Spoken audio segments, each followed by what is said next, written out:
This video is co-sponsored by Abudai Piles Hospital. नमस्कार, आपण बघतायत महाराष्ट्र T24 आणि मी आहे रिंकू. बघूयात महाराष्ट्रातील प्रमुख जिल्ह्यातील काही ठळक बातम्या सविस्तररित्या.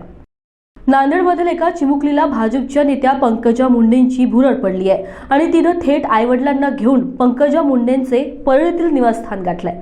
पंकजा मुंडे यांनी देखील सहकुटुंब तिची भेट घेतली आहे. शर्वरी अहमद असं तिचं नाव असून ती पंकजा मुंडेंची चाहती आहे. पंकजा मुंडेंना एकदा जवळून भेटता यावं असा हट्ट शर्वरीने तिच्या कुटुंबियांकडे केला होता. अखेर तिने कुटुंबियांना घेऊन पंकजा मुंडे यांचं निवासस्थान गाठलंय. यावेळी पंकजा मुंडेंनी शर्वरी बरोबर गप्पा मारून तिच्या सुरेल आवाजातील गाणंही ऐकलंय.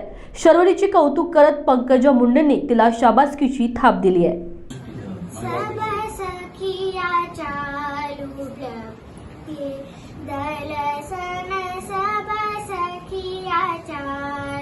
प्रभु के दलसन धन धन भाग्य सुफल हो तनयन धन धन.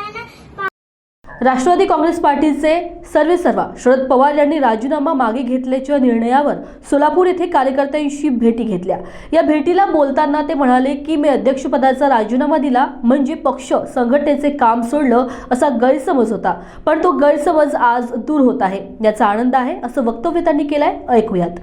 असं की एक आहे की हे खरं आहे की पक्षाचे कार्यकर्ते आणि अनेक हितचिंतक अस्वस्थ होते, पण त्या सगळ्यांच्या आग्रहाच्यासाठी मला माझे निर्णय बदलावे लागले.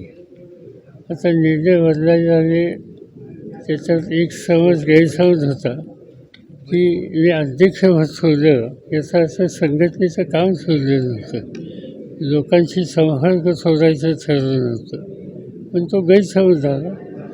पण आज दूर झाला याचा आनंद आहे आणि आता कामाची सुरुवात तर करणारच होतो. आणि माझी अनेक वर्षाची पद्धत आहे की सुरुवात करायची असली तर दोन ठिकाणी मी निवडतो, एक तर सोलापूर किंवा कोल्हापूर. आणि पुन्हा सोलापूरपासून आपण दौऱ्याला जावं हा विचार होता, म्हणून मी या ठिकाणी आलो. हे गाव, हे शहर सामान्य कार्यकर्त्यांना ऊर्जा देणारं शहर आहे आणि त्यामुळे मला स्वतःला समाधान आहे की या ठिकाणी कार्यकर्त्यांना भेटता आले, त्यांचा उत्साह वाढता आला आणि पुन्हा एकदा पुनश्च होऊन म्हणून वेगानं महाराष्ट्राचं चित्र कसं बदलता येईल याची काळजी घेणं म्हणजे आम्हाला लक्ष घालावं लागेल. चित्र असं बदलणार नाही, आम्हाला काम करावं लागेल, लोकांच्या सुखदुःखाची संघर्ष व्हावं लागेल आणि ते आम्ही करू, पण ते केल्याशिवाय अपेक्षा करणं योग्य नाही. ते आता मी चाललोच आज निभाणीला, त्यामुळे कोण फासलेलं आहे आणि कोण किती वर्षाचं आहे या सगळ्या खोलात तिथं बोलायची, इथं नाही बोलायचं. मला मेसेज मिळाला की 11 तारखेला ते येणार आहेत आणि भेट होण्याची शक्यता आहे. बघूया, मला माहिती नाही काय त्यांचा एक्झॅक्टली प्रस्ताव आहे, पण ते येणार आहेत, भेटणार आहेत. आणि काही झालं तर आमच्या सगळ्यांचा दृष्टिकोन हा राहील की आज या देशामध्ये पर्याय द्यायची गरज आहे. लोकांना विश्वास वाटेल असेल त्या कामात जे प्रयत्न करतील, नितीश कुमार असो, ममताजी असो किंवा अन्य कोणी असो, त्या सगळ्यांना साथ देणं, सहकार्य करणं ही माझी असं आहे की आम्ही सगळे पक्ष महाआघाडीचे एकत्र बसणार आहोत आणि त्याच्या आधीच आम्ही ही जागा मला आणि ती जागा मला हा जर विचार मांडला तर एक प्रकारचं वातावरण सुखद व्हायला मदत होणार नाही. त्यामुळे ती चर्चा आत्ता मी करणार नाही. मी काय आग्रह माझ्या वाचनात झालेली नाही, तो वाचायला मी मत नाही, कारण सामना किंवा त्याचे संपादक हे सगळे लोक आम्ही एकत्र काम करतो आणि एकत्र काम करत असताना पूर्ण माहितीवरच त्या ठिकाणी भाष्य करणं योग्य होईल. ते उगीच गैरसमज होतात, पण माझी खात्री आहे की त्यांची भूमिका ही ऐक्याला पोषक असेल. डोंबिवलीची सांस्कृतिक पारंपरिक शहर अशी ओळख आहे. याच डोंबिवलीतील प्रसिद्ध गणेश मंदिराला 100 वर्ष पूर्ण होत आहेत. या सोहळ्याच्या स्वागतासाठी डोंबिवलीकरांनी ढोल ताशांच्या जुगलबंदीचे आयोजन केलं. या जुगलबंदीसाठी शेकडो वादकांनी मोठ्या उत्साहानं सहभाग घेतला होता. याचे उद्घाटन मंत्री आणि स्थानिक आमदार रवींद्र चव्हाण हे करणार आहेत.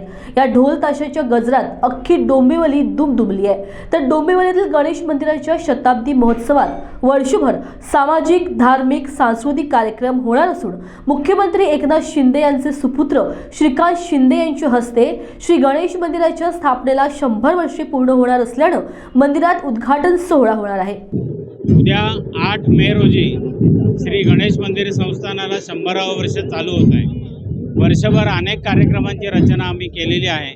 त्याच्या पूर्वसंध्येला ज्याला आपण म्हणू एक चांगला गाजावाजा होईल असा कार्यक्रम म्हणून डोंबिवलीतल्या सगळ्या ढोल पथकांना एकत्र करून त्यांचा महावादनाचा कार्यक्रम ठरवला आहे. आत्ता 300 ढोल, 100 ताशे, ढोल आणि अन्य असे मिळून 550 कार्यकर्ते याच्यात संमिलित झालेले आहेत. वेगवेगळ्या रचना याच्यामध्ये आम्ही वाजवतो. शास्त्रशुद्ध पद्धतीने शिक्षण दिलेलं आहे. याच्यासाठी पुण्याहून राजेंद्र घाणेकर जे महाराष्ट्रातले सगळ्यात नंबर 1चे ताशावादक आहेत ते पण आलेले आहेत. ते लीड आणि फॉलो आता आम्ही करतोय आणि सगळ्या पथकांनी गणेश मंदिराच्या आव्हानाला प्रतिसाद देऊन अशा एका सुंदर कार्यक्रमाची रचना केली. गेले 1 महिनाभर आम्ही रोज संध्याकाळी 7 ते 10 अशी याची सराव रिहर्सल घेत होतो. आज त्याचं प्रत्यक्ष स्वरूप दर्शन सगळ्या नागरिकांना या निमित्ताने होत आहे. लोक असं म्हणतात की तरुणाई बहकलेली आहे, तरुणांमध्ये काही अर्थ नाही. आम्ही याला सकारात्मक उत्तर दिलेलं आहे. ही सगळी तरुण हायली क्वालिफाईड आहेत. अनेक ठिकाणी चांगल्या सर्व्हिस, कोणी डॉक्टर आहेत, कोणी इंजिनियर आहेत, कोणी मॅनेजर आहेत आणि हे संध्याकाळी येऊन ढोल वादन करतात. कुठलंही व्यसन करत नाहीत. आमची अट अशी आहे की कुठलंही व्यसन असेल तर आम्ही या ठिकाणी त्यांना वादनाला उपलब्ध करू देत नाही आणि असा एक सुंदर कार्यक्रम या निमित्ताने आता आम्ही सादर करत आहोत. भाजपाचे राज्य प्रवक्ते राम कुलकर्णी यांनी खासदार संजय राऊत यांच्यावर कडाडून टीका केली आहे. राष्ट्रवादी काँग्रेस पक्षात शरद पवारांना वारसदार तयार करता आला नाही या मथळ्याखाली संजय राऊतांनी सामनातून लेख प्रकाशित केला. खरं तर संजय राऊत कळीचे नारद आहेत. पवारांच्या घरात भांडण लावण्याचे ते काम करतात.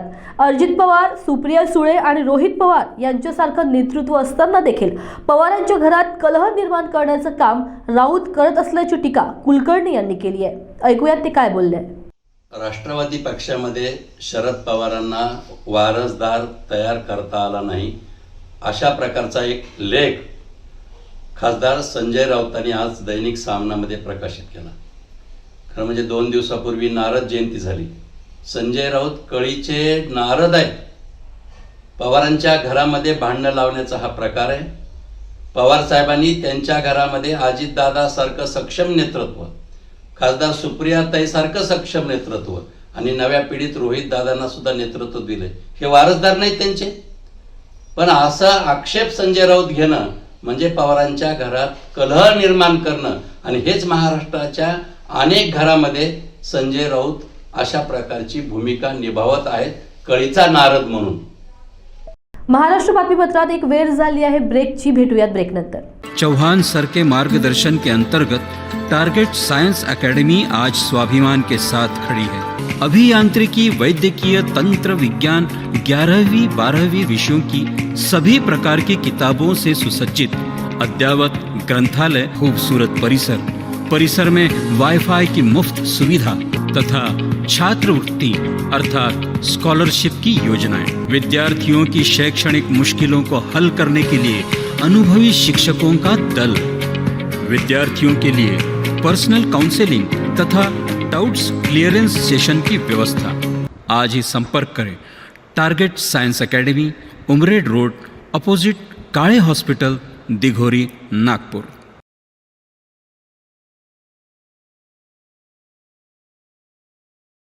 अब आपके हार्ट की केयर करने नागपुर में आ गया है Shri Swami Samarth heart care centre and multi speciality hospital, जो करेगा आपके हार्ट की पूरी देखभाल. मध्य भारत में 4 अत्याधुनिक EECP TS3 US FDA प्रमाणित मशीन युक्त एकमेव हॉस्पिटल 20 सालों से आपकी सेवा में कार्यरत। एंजियोप्लास्टी बाईपास टालिए, ईईसीपी ट्रीटमेंट ले और हो जाए बेफिक्र। बाईपास सर्जरी को बाय बाय और हार्ट अटैक को करे गुड बाय। कम खर्च में दर्द रहित भर्ती होने की जरूरत नहीं, साइड इफेक्ट बिल्कुल नहीं। खतरा महसूस होते ही ईईसीसी ट्रीटमेंट ले और हो जाए बेफिक्र। 70 से 100% ब्लॉकेजेस का बगैर ऑपरेशन उपचार। हमारा पता Shri Swami Samarth hospital, plot number 57B, Gajanan Maharaj मंदिर के पीछे, त्रिमूर्ति नगर, नागपुर। कॉन्टैक्ट 7083493268 और 8390381479।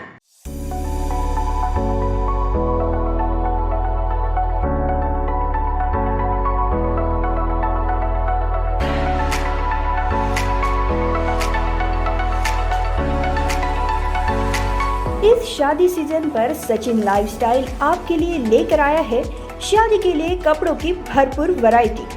Wedding collection, kids collection, ladies wear, gents wear. नई वैरायटी पर पाए 15% तक का डिस्काउंट। तो हो जाइए तैयार इस शादी सीजन के लिए सचिन लाइफस्टाइल के साथ। और अब हमारी शाखा उपलब्ध है सचिन एंटरप्राइजेस, रामेश्वरी, नागपुर। हमारा पता शताब्दी चौक, बेलतरोडी रोड, रामनगर, नागपुर। ब्रेकनंतर स्वागत। वळूयात पुढील बातम्यांकडे। शरद पवार यांनी लोक माझे सांगती या पुस्तकात जे म्हणाले होते त्यावर उद्धव ठाकरे यांनी आधीच स्पष्टीकरण दिलं आहे। महाविकास आघाडीत बिघाडी करायची नाही असे उद्धव ठाकरे म्हणाले होते। संजय राऊत यांना हे सगळं उकरून काढायची काय गरज आहे? संजय राऊत यांना असं वाटतं का की राष्ट्रवादी महाविकास आघाडीतून बाहेर पडायला पाहिजे, मनभेद निर्माण व्हावे, असा सवाल छगन भुजबळ यांनी उपस्थित केलाय। मला असं वाटतं की 1-2 दिवसापूर्वीच पवार साहेबांनी जो काही उल्लेख केला असेल त्यांच्या त्या लोक माझ्या सांगाते ह्या पुस्तकामध्ये, आणि त्याच्यामध्ये त्यांनी सांगितलं होतं की मी काय पचनी पडलं नाही आम्हाला 2दा त्यांनी मंत्रालयात येणं वगैरे, तर याचा अर्थ त्यांचं ते मत त्यांनी मांडलं। पण त्याच्यावर अतिशय सुज्ञपणे उद्धवजी ठाकरेंनी सांगितलं की मला महाविकास आघाडीमध्ये बिघाडी करायची नाही, त्याच्यामुळे मी या प्रश्नोत्तरामध्ये काय भाग घेऊ इच्छित नाही, तर मला कलगीतुरा लावायचा नाही थोडक्यात। आता उद्धव ठाकरे यांनी सांगितल्यानंतर खरं म्हणजे आम्हाला माहिती आहे की हे सगळे जे काय तो संपादक म्हणजे संजय राऊत तेच लिहितात, त्यांना हे सगळं उकळून काढायची काय गरज आहे? त्यांना काय अडचण आहे? त्यांना असं वाटतं का की राष्ट्रवादीने महाविकास आघाडीतून बाहेर पडावं किंवा असं मनभेद निर्माण व्हावेत? ठीक आहे ना। आणि पवार साहेब जे आहेत ना, फार दृष्टी नेते आहेत, काय फार मॅच्युअर्ड आहेत। तुमचं जेवढं काही राजकारण असेल, आयुष्य असेल, तेवढं त्यांचं राजकारण आहे। त्याच्यामुळे त्यांना कुठे काय करायचं याची चांगली कल्पना आहे काय, आणि असं काहीच समजायचं कारण नाही। महाविकास आघाडीमध्ये सुद्धा सुप्रियाताई असतील, अजितदादा असतील किंवा आणखी जयंतराव असतील की अशा अनेक जे आहेत काम करायला समर्थ, आणि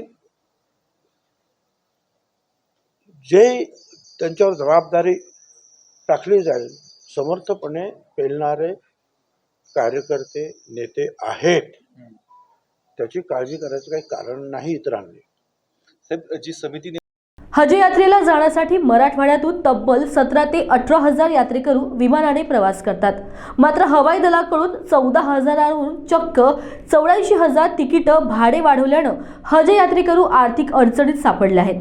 दर कमी करावा यासाठी बीडच्या यात्रेकरूंनी भाजप नेत्या पंकजा मुंडे यांची भेट घेऊन साकडे घातलंय. दरम्यान पंकजा मुंडेंनी देखील याबाबत केंद्रीय हवाई मंत्र्यांना बोलून तोडगा काढू असे आश्वासन दिले. दिवंगत गोपीनाथ मुंडे यांचे हज यात्रेकरूंसोबत अनोखे बंध होते. त्याचप्रमाणे माझेही तितकंच प्रेम आहे, त्यामुळे तुमच्या आश्वासनाची पूर्तता करेन असा विश्वास पंकजा मुंडेंनी यावेळी व्यक्त केलाय.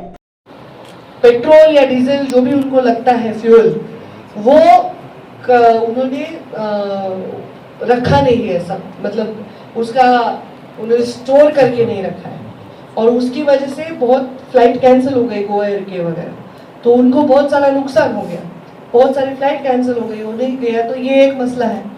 दूसरा ये है कि ये एयरलाइन ने टिकट बढ़ाया है मेरे ख्याल से, कि हज कमेटी ने जो प्रपोजल आपसे भरवाया था उधर से भरा है, ये भी मुझे थोड़ा जानकारी करना पड़ेगा.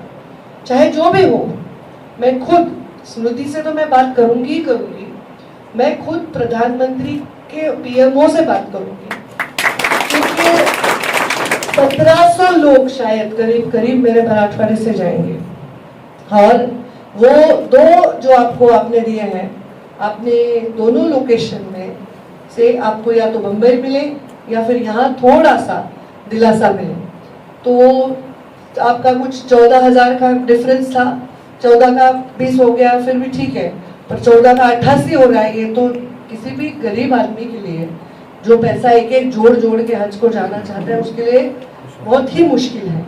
किसी के लिए, कोई भी अच्छे आदमी जो कमाता भी है अच्छा घर में, तो भी एकदम से 2 लाख रुपए बढ़ जाएगा तो उसके लिए भी मुश्किल है. तो इसलिए आप लोग बहुत दिनों से जो अर्जी करके इस बार का इंतजार कर रहे थे, वो तो सोच रहे कि अगर हमारा नहीं हुआ तो क्या, और अगर नहीं हुआ तो ऐसा भी लगता है कि अरे मेरा हज रह गया. आप तो दुआ करेंगे, बोला दुआ तो मुझे चाहिए ही चाहिए, आपकी दुआ पर मेरा हक बनता है, और इसलिए मैं तो दुआ तो आप ऐसे भी करो. कितनी बार ये मुझे सुबह सुबह 4 बजे मैसेज करता है सलीम, दीदी आज आपकी बहुत याद आई, मैं कौन सी नमाज, ताज्जुद की नमाज में आपके लिए बहुत दुआ की. हमेशा सुबह 4 बजे बजता है तो मेरे को पता है इसका है, तो ये आपकी दुआ पे मेरा हक है. पर आपके हज जाने का जो हक है उसके बारे में काम करना मेरी जिम्मेदारी है, और मैं खुद स्मृति से बात करूंगी, मैं पीएमओ को लिखूंगी, मैं जैसे ही आज आपसे यहाँ से निकलती हूँ उस काम में लग जाऊंगी, और कुछ भी करके मेरे मराठवाड़े के, मेरे बीड़ के 1700 भाई बहन जो भी जा रहे हैं, मेरे सब मुझसे बहुत उम्र में बड़े लोग, उनके लिए यहाँ मैं जो भी प्रयास कर पाऊंगी मैं जरूर करूँगी. शरद पवार हे राष्ट्रीय पातळीवर मोठे नेते नक्कीच आहेत, पण तरीही पक्ष पुढे नेईल असा वारसदार निर्माण करण्यात ते अपयशी ठरले आहेत, असं सामनाच्या अग्रलेखात लिहिण्यात आलंय. यावर राष्ट्रवादी काँग्रेस पार्टी आक्रमक झाली असून अनेक नेत्यांनी आपली मते मांडली. यातच राष्ट्रवादी पार्टीचे मुख्य प्रवक्ते महेश तपासे यांनी सामन्याच्या अग्रलेखाची आम्ही सहमत नाही, पक्षातले सर्वच पवार साहेबांच्या राजकीय विचारांची वारस आहेत. सामन्याच्या संपादक संजय राऊत यांनी प्रत्येक ग्रामीण भागात व जिल्ह्यात जाऊन सर्वे करावे, त्यानंतर त्यांना कळेल 1-2 नव्हे तर लाखो संख्येनं पवार साहेबांच्या विचारांची वारस असल्याचे सांगत संजय राऊत यांच्यावर टीका केली आहे. सामनाचे संपादक सन्माननीय संजय राऊत साहेब यांनी जो आज अग्रलेख दिला आहे, आणि त्या अग्रलेखात ते असे म्हणतात की पवार साहेब स्वतःच्या राजकीय वारस निर्माण करू शकले नाही, त्याच्यामध्ये ते अपयशी ठरले. ह्या त्यांच्या मताशी आम्ही कोणीच सहमत नाही. राष्ट्रवादी काँग्रेस पक्षाची निर्मिती 1999 मध्ये झाली, आणि त्या काळात जर आमच्या मंत्र्यांची सरासरी वय जर आपण पाहिलं असेल तर ते सर्वजण जवळपास 40, 42, 43 वर्षाचे होते. ते सर्वच जण पवारसाहेबांच्या विचाराचे वारस होते. पक्ष संघटनेमध्ये दलित, आदिवासी, मागासवर्गीय, अल्पसंख्याक, ओबीसी या सर्व जाती धर्मातल्या लोकांना पक्षाच्या अंतर्गत नेतृत्वाची संधी मिळाली. हे देखील पवारसाहेबांचे राजकीय विचारांचे वारसच आहेत.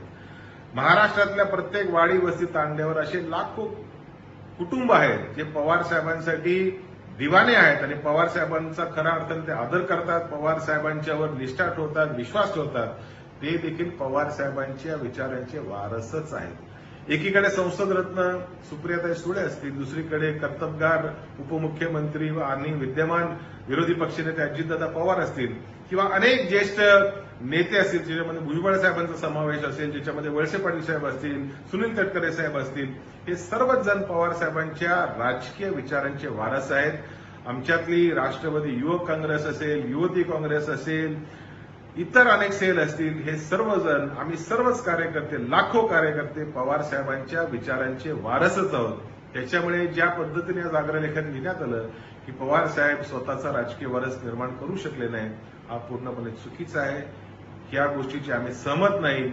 वास्तविक सामनाच्या संपादकांनी जर महाराष्ट्रातल्या प्रत्येक जिल्ह्यामध्ये जाऊन, प्रत्येक ग्रामीण भागामध्ये जाऊन जर सर्व्हे केला तर त्यांच्या लक्षात येईल की पवार साहेबांचे विचारांचे वारस 1, 2, 4 नव्हे तर लाखोच्या संख्येने पवार साहेबांच्या विचारांचे वारस आहेत. दीपा चव्हाण यांनी केलेले आरोप हे खोटे आहेत आणि यापुढे या प्रकरणाची चौकशी करण्याची मागणी उपमुख्यमंत्री देवेंद्र फडणवीस व गृहमंत्र्यांकडे करणार असल्याचे आमदार मंदा म्हात्रे यांनी म्हटलंय. दीपा चव्हाण या महिलेनं आमदार गणेश नाईक यांच्या विरोधात बलात्काराचे आरोप केले होते.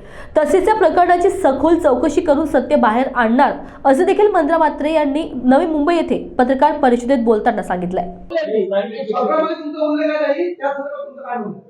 पत्रामध्ये माझा उल्लेख असल्यामुळे या राज्याचे उपमुख्यमंत्री आणि गृहमंत्री देवेंद्रजी फडणवीस साहेब यांच्याकडे मी चौकशीची मागणी माझ्या पत्राद्वारे केलेली आहे की संपूर्ण या प्रकरणाची चौकशी झाली पाहिजे आणि या प्रकरणामध्ये माझं नाव गोवण्याच्या मागे कोणाचा हात आहे हा लोकांसमोर आला पाहिजे. कारण या पत्रामध्ये तिने दिलेलं आहे की माझ्या जीवाला धोका आहे. जर तिच्या जीवाला धोका आणि उद्या जर तिला काही कमी जादा झालं तर ते प्रकरण माझ्यावरच शेकवतील विरोधक. कारण कुठल्याही परिस्थितीमध्ये ज्या पद्धतीने ते पत्र तयार केले, सह्या बघा वेगवेगळ्या सह्या आहेत प्रत्येक पत्रावर. मला त्या महिलेबद्दल काही बोलायचं नाही. माझ्यावर जे आरोप केले त्याची मी चौकशीची मागणी करेन. हे प्रकरण न्यायप्रविष्ट आहे, त्यामुळे चौकशी होऊ द्या, चौकशीचा निर्णय येऊन द्या, मग मी तुमच्याशी परत न्यायालय करेन. काही पत्रावर वेगळे आहात, हे एकाच महिलेचं पत्र नाही असं आपल्याला वाटतंय का? काय माहितीये, म्हणून तर चौकशी होऊ द्या ना. हे खरंच तिने पत्र टाकलंय, कोणी टाकलंय, ठीक आहे, तिने टाकलं असेल तरी वेगवेगळ्या सह्या वाटतात, त्याच्यामुळे मला साहजिकच ऑब्जेक्शन आहे या पत्रांवर. पण तरी ठीक आहे, माझी आज एकच मागणी आहे पोलिसांकडे आणि गृहमंत्र्याकडे की याची चौकशी झाली पाहिजे. या संपूर्ण प्रकरणाची, नुसती या पत्राचीच नाही तर संपूर्ण प्रकरणाची चौकशी सुरुवातीपासून ती शेवटपर्यंत झाली पाहिजे. कारण की माझ्याकडे काय घेऊन यायची, मुलगा DNA टेस्ट करा म्हणून. हा मुलगा कोणाचा हे सगळं जग जाईल ती फोटो टाकून सांगत होती. त्याच्यामुळे माझं नाव लिहिल्यावर मला चौकशी करणं गरजेचं आहे आणि हे प्रकरण न्यायप्रविष्ट आहे, त्यामुळे मी जास्त काही आपल्याशी बोलू शकत नाही. धन्यवाद. आजच्या महाराष्ट्र बातमीपत्रात एवढंच. पुढील बातम्यांसाठी बघत रहा महाराष्ट्र TV 24. नमस्कार. लजीज जायकेदार खाने का स्वाद ऐसा जो न देखे पैसा. रेशमी मटका रोटी मुनासिब दाम से आपका मन भर जाए.